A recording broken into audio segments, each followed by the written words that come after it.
Évangile de Jésus-Christ selon saint Marc.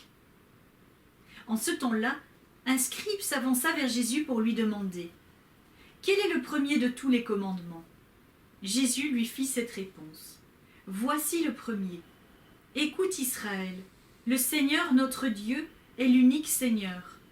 Tu aimeras le Seigneur ton Dieu de tout ton cœur, de toute ton âme, de tout ton esprit et de toute ta force. Et voici le second. Tu aimeras ton prochain comme toi-même.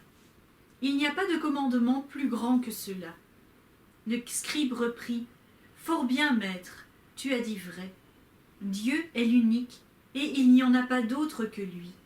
L'aimer de tout son cœur, de toute son intelligence, de toute sa force, et aimer son prochain comme soi-même, vaut mieux que toute offrande d'holocauste et de sacrifice. » Jésus, voyant qu'il avait fait une remarque judicieuse, lui dit « Tu n'es pas loin du royaume de Dieu. » Et personne n'osait plus l'interroger.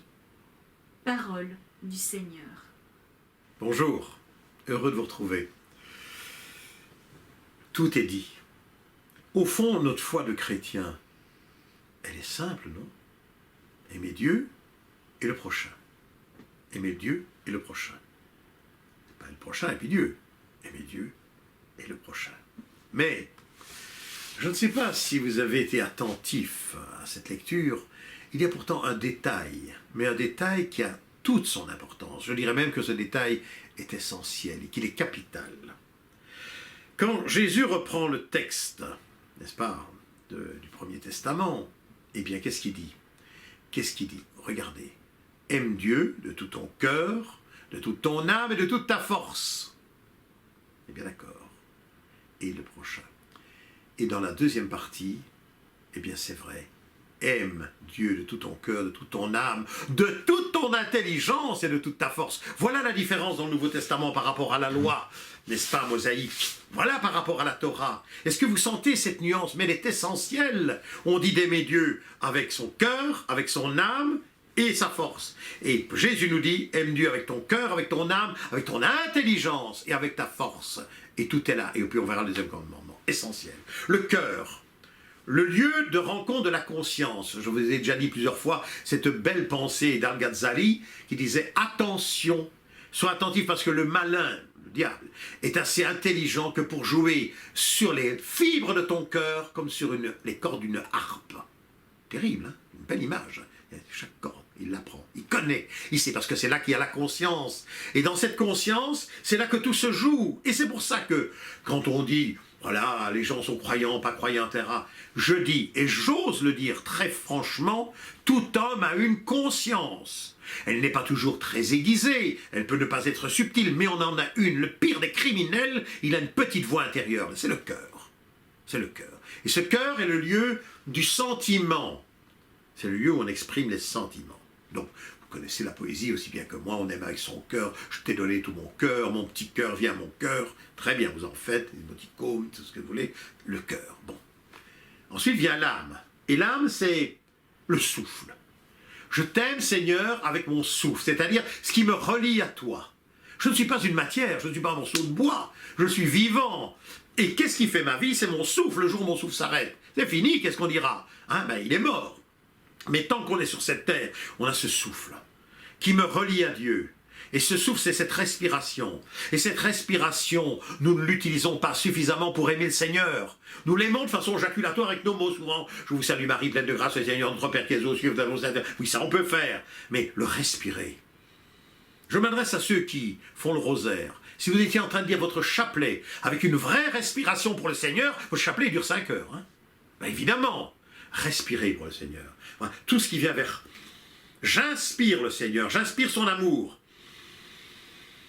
Seigneur, oui, je t'aime. Et je rends, voilà, ça repart. Et c'est ce rythme extraordinaire. Et nous devons prendre là sur la terre où les choses se font, et notamment en Asie. Moi, je suis frappé par l'importance dans le yoga, par l'importance dans le bouddhisme zen de la respiration. Nous respirons mal.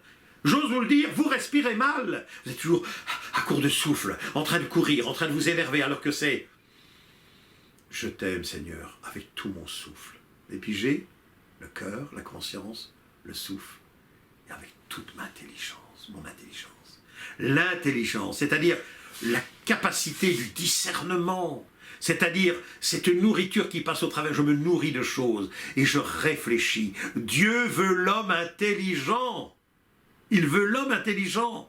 Alors, il faut bien reconnaître une chose, c'est que l'animal, je vais donner un exemple très simple, pour montrer l'intelligence. Et j'aime bien les exemples simples. Prenez par exemple les gnous. Les gnous.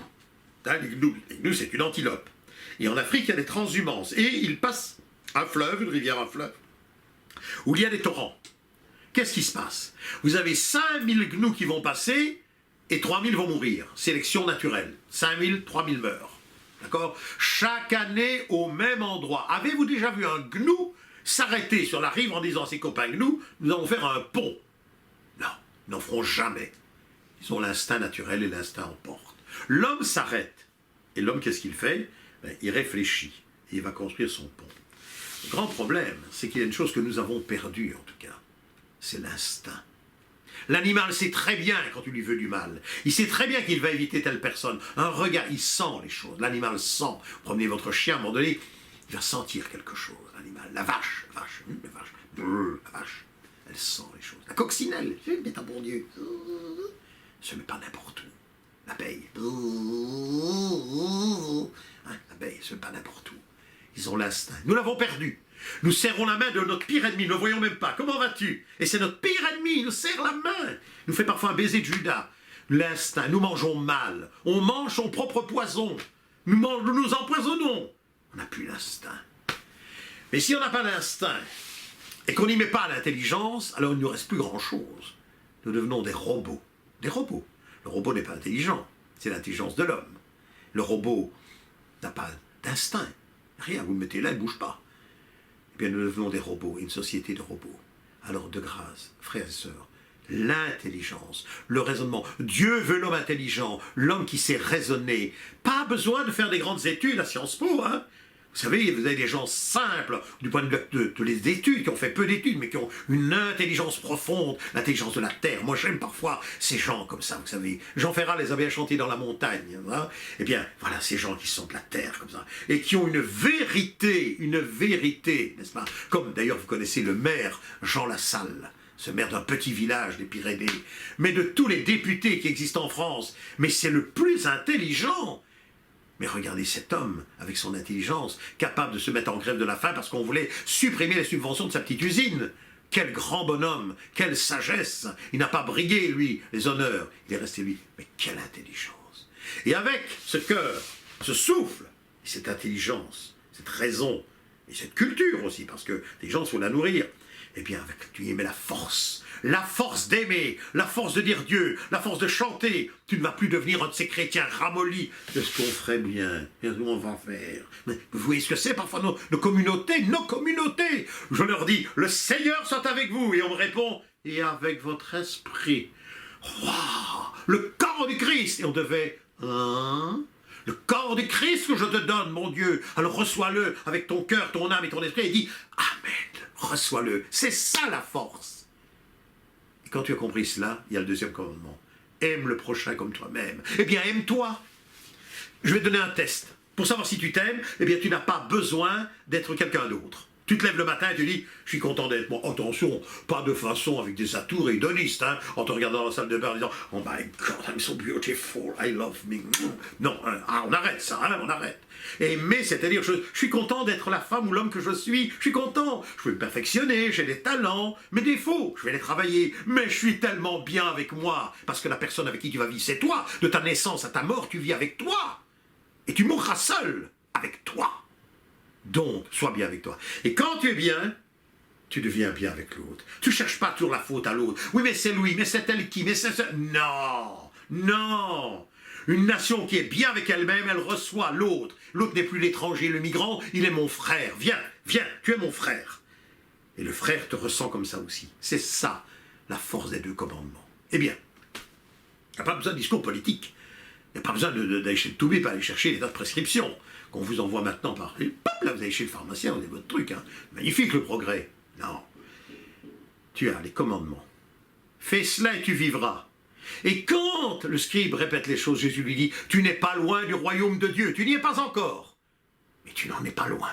Alors si Jésus dit au scribe, qui vient de redire ses commandements, là comme ça, qui vient de les vivre, tu n'es pas loin du royaume de Dieu, eh bien je vais te dire une chose, si toi tu les vis, toi non plus, tu n'es pas loin du royaume de Dieu.